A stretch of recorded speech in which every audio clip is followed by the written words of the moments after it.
What's more likely to put you to sleep in week 3? Zach Wilson in the Jets offense or an evening cocktail served by Bill Cosby?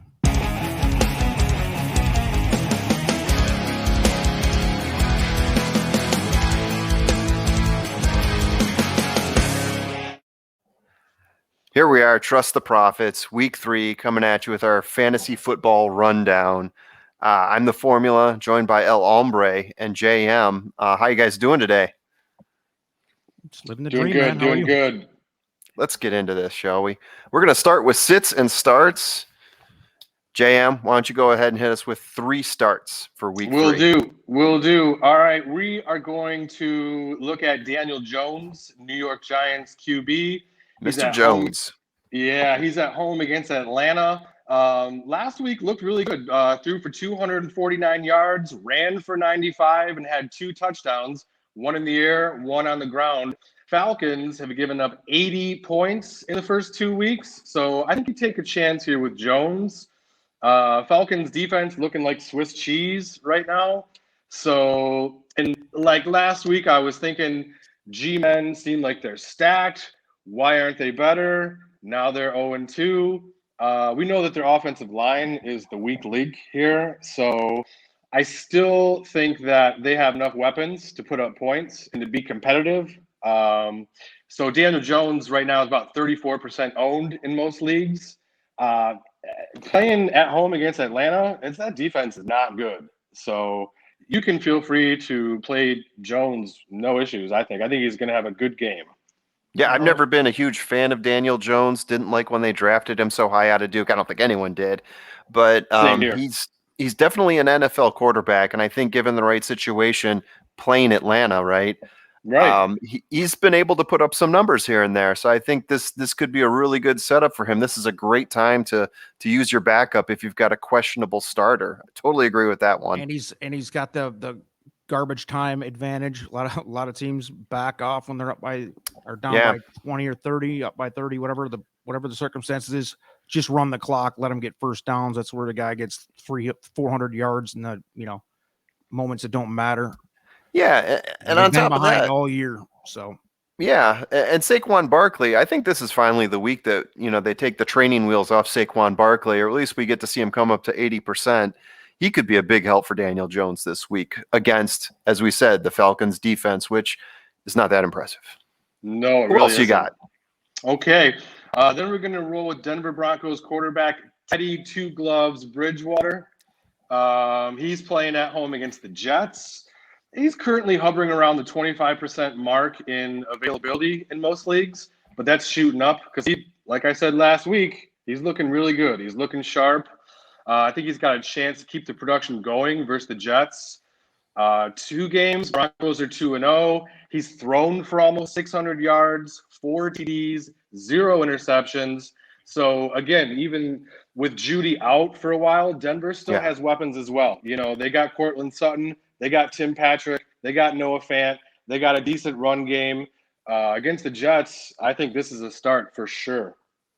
Yeah, absolutely. Anytime you can play someone against the Jets defense, I might as well rip them out, right? All right. So third Jets start. Defense also a little bit banged up as well. Okay, so I'll roll right into it. Third start here.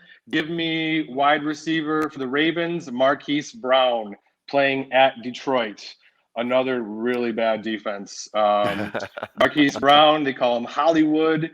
He had a nice start so far here. First 2 games, he's got 12 catches, 182 yards, 2 touchdowns. Lions have given up 76 points in the first 2 weeks. They gave up the 3rd most yards to wide receivers last season. I think it's an absolute given. The Ravens put up big numbers in week 3.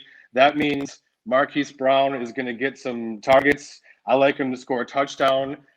If you have Ravens, start them. Plug them in. I don't care. Lamar Jackson, Mark Andrews, Tyson Williams, Ray Rice, Anquan Bolden. Bring them all back. Plug them in. I mean, honestly, what are you going to do? They're playing at Detroit. This defense got more holes in the chain link fence. It's not good. I mean, Hollywood is literally going to live up to the name. I guarantee for it. Sure. It's going The to be a over-under on this game long- is 50. My comment on this thing was the Ravens might get there on their own. This is going to be silly. I mean, yeah, going to be another long day for the Motor City Kitties. Not looking good, but you know what? Garbage time equals fantasy points in a lot of cases, so you got to kind of pick your poison. it's bad there. when Lions fans are crying for the the disappointing first-round draft pick from last year, who's out for the year. That he was so Okuda? bad. Nobody cared anyway. But now it looks like, oh, what a great excuse for how terrible they are. But the Such Ravens an offense awful looks. pick. It's a high-powered offense anyway with Baltimore, and this is just a perfect spot for them. Yeah, Lamar It is. Jackson, if he gets 70 into that piece. secondary at all, it's going to be ugly. I mean, he's probably going to put up 200 yards rushing on his own if he wants to. Although it'll be a cartoon, Yeah. video game numbers, whatever you want to call it. Totally. Nice. Yeah. Okay. So those are the starts that we have for this week. Now, who do you sit? Who are you going to take a look at your roster and say, okay, maybe it's not his week? I'm going to start you off with one, Josh Allen. This may have been a top 5 pick in some leagues, at least in some leagues that leaned quarterback heavy. I know some people were picking Josh Allen pretty high, but Buffalo, despite having 2 wins, a shutout in Miami, Josh Allen has not been lighting the world on fire. His accuracy right now, he's throwing below 60% in terms of pass completions. He has 3 touchdowns scattered over those 2 games. Against Pittsburgh, he threw the ball 51 times for only 1 touchdown and 270 yards. So something's not right there. And he didn't even hit 200 yards versus Miami. So I'm going to go ahead and say let's sit Josh Allen this week. Before we go any further into this, I think we have a kind of a montage of his season so far for Allen. Yeah. Here's live footage of basically the Buffalo Watch season so far. out. They were supposed to, this was supposed to be a Easy. Super Bowl team, Super Bowl contender. They're still 2-0. They're 1-1. No, they're not. They're 1-1. We're 1-1. I'm sorry, 1-1. Yourself. They are 1-1, and I did pick him to win most valuable player for this season. So I totally hear what you're saying, though, for sure. I do. And by the way, that's the worst division in football. I mean, it's arguable. There's 2 or 3 divisions that people are battling for. What's the worst division of football? You got Buffalo at 1-1. The Fish are terrible at 1-1. New England's terrible at 1-1, and the Jets are the worst team in NFL. So do some math there and figure it out. I know the NFC North is bad. Yeah, Patriots have a pretty decent defense, I think, actually. But in terms of divisions that are wide open, hey, it's not a great division. So yeah, Buffalo should go 12-4 by default. So yeah. And they're playing Washington this week. Washington has a pretty stout defense. It's not lining up well for a bounce back game for Josh Allen by any stretch of the imagination. Football team. The football team. Who else? All right, so my next sit, Najee Harris. Probably a running back that was drafted, maybe a top 10 running back as a stretch, definitely a top 20 running back that was drafted. But Pittsburgh is dead last in rushing yards right now, and Najee is the starting running back, right? So the whole team has 114 rushing yards in 2 games. That's 20 fewer than the next highest team, which is Tampa Bay, who just throws the ball everywhere. Like I said, which is Najee's their interesting main. because which is interesting because Harris has been in the lineup and played over 90% of the snaps. So what you're saying makes a lot of sense. I like this sit here. Yeah. 16 rushes in game 1 for 45 yards, 10 rushes in the next game for 38 yards. This whole rushing attack is on notice until it shows any sort of life at all. I'm saying they're playing the Bengals this week. Do you really want to get your running game going versus the Bengals and Geno Atkins and that whole party? I say sit Najee Harris. You've probably got something better in your backup than him right now anyway. And then my third sit is Allen Robinson II. Obviously, we know that there's a change in quarterback in Chicago due to injury. So there's a lot of excitement over Justin Fields in Chicago. They really want to get their new Christmas present unwrapped and under center. Yeah. The only problem is you've got Matt Nagy, who is a system quarterback, and he's really trying to plug Justin Fields into his system. There's real concern around here about whether Justin Fields is going to adapt to that system and whether Matt Nagy is going to actually see what Justin Fields can do and cater the offense to him. So I say until we actually see something happen positive with Justin Fields on the field, Allen Robinson II, who has not been that productive so far this year, I'm saying you got to sit him this week. You probably got something better wide receiver in backup anyway. I'll jump in. Yeah, I hear that. I'll jump and they're in. playing Cleveland this week, so that's I'll jump in and also say that historically the Bears have gotten by as a average to better than average team in a lot of ways with special teams and defense, at least over the last 20 or 30 years. They don't have a good team at all anymore. I think the whole team's kind of a train wreck. Shocked they won last week. Yeah. It sounds like a sexy idea to throw a rookie quarterback out there. And you know what? Experience getting his head bashed in might not be the worst thing for him. It's worked for some guys. It's also turned David Carr and Joey Harrington into trash bins by the time they were 25 years old. So I don't know what to make of that. I'm glad I'm not a Bears fan. I think it's abortion waiting to happen on the field here. I wouldn't put any big hopes, and it's not even Fields' fault. I mean, obviously that's a bad club. It's a bad situation. Yeah. Even if he comes out there and even if he's a rock star, he's going to be learning. He's still learning the offense. Even if, like I said, even if he's the monster talent that everybody thinks he is, it ain't going to happen in Chicago this year, dude. Right. Go ahead. JM, where you at on Fields, Bears? Where you at? The Bears, I'm off it. I'm off starting Fields. I think it's I had a feeling this would be the case. I didn't think Dalton would last that long, either due to poor play I said halftime in injury. week 2. Yeah, this was in our video in week 1. I was perfect excuse for them to bench Dalton right now. Yeah. Injury. But they say they're going back to Dalton as soon as he's healthy. That's what they say right now. They'll be 0-6 by then. Yeah. 1-5, sorry. Well, they are who we thought they were. They are definitely the Bears are definitely who we thought they were. Yeah. No, the Bears and we let them off every year. The Bears suck every year when they don't have Devin Hester returning 7 touchdowns a week. They're terrible franchise, terrible club. They suck. Go ahead. All right, JM, you got some takes for us now that we're done with sits and starts. Right on. So I want to introduce a little segment called Is It Time to Panic Yet? So we look at 3 teams that are 0-2, and we get an honorable mention with a 1-1 squad. But real quick, let me run down this real quick, and you can throw off any fantasy implications as we go here. But I'm looking right now at the Minnesota Vikings, who played their first 2 games on the road. That was a 27-24 loss at Cincinnati and a 34-33 loss at Arizona. So get this, for their next 3 games, they're home, but it's Seattle, Cleveland, and then Detroit. Obviously, we like them to win against the Lions. There's at least one victory there.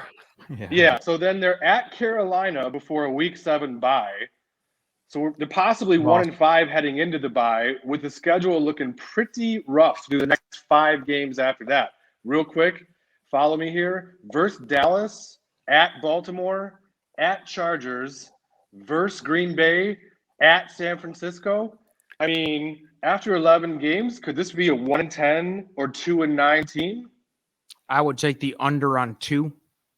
They might get to 2.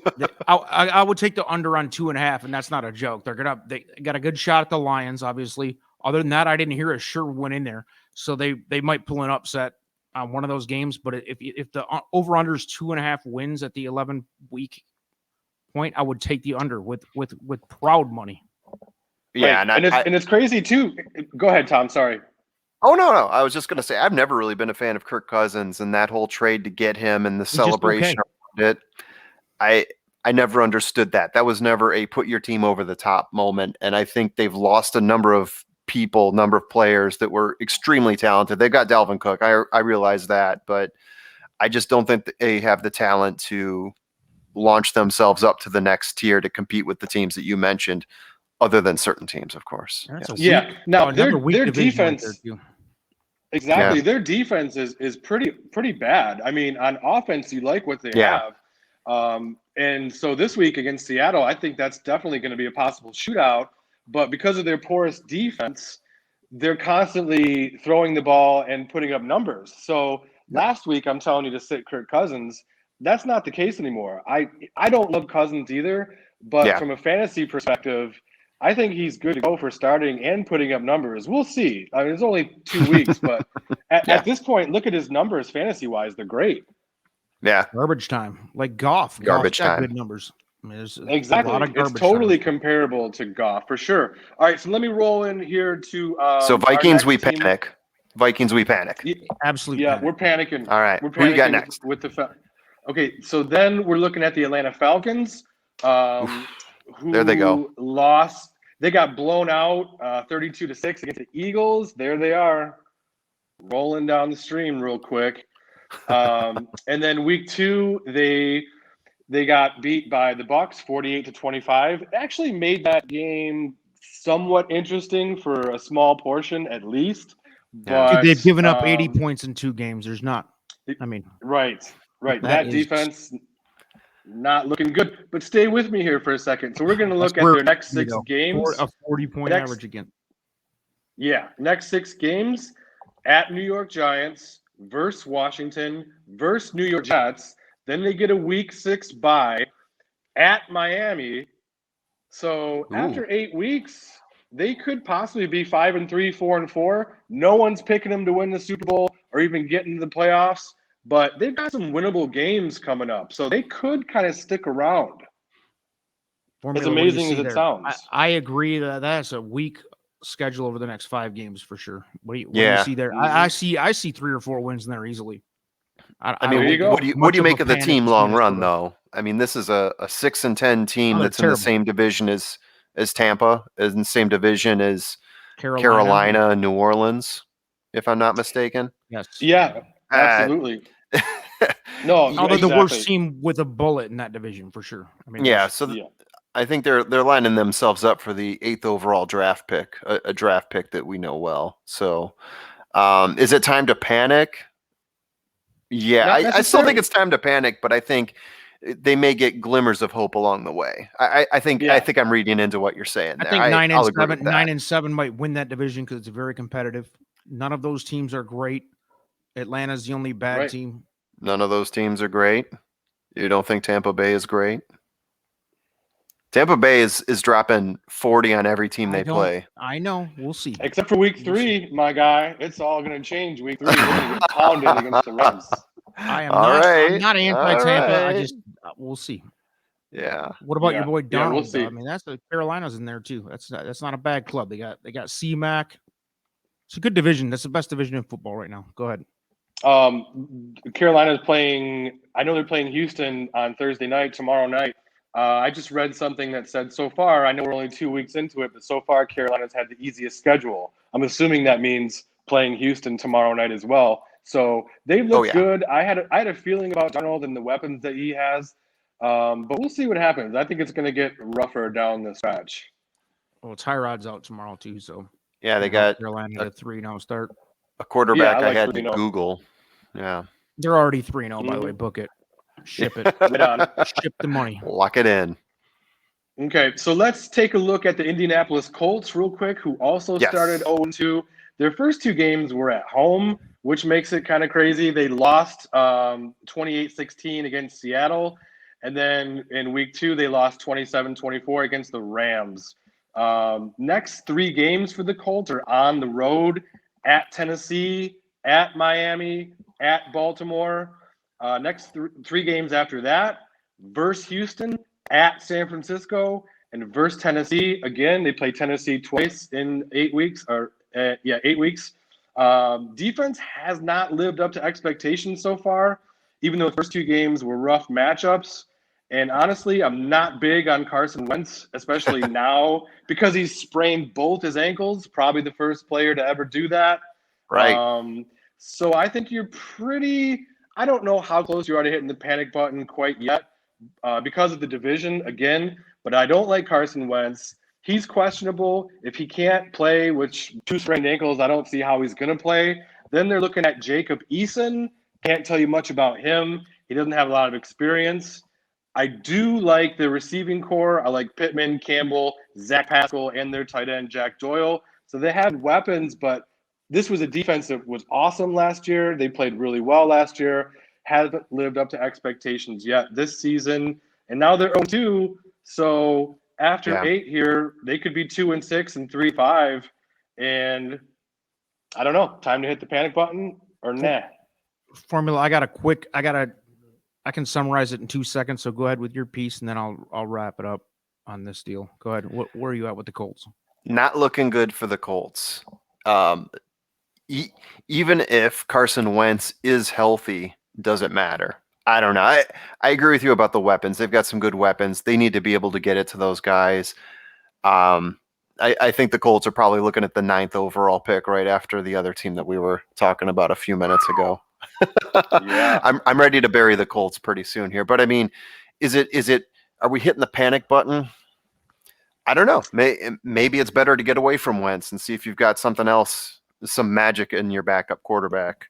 Good but point. Not looking good.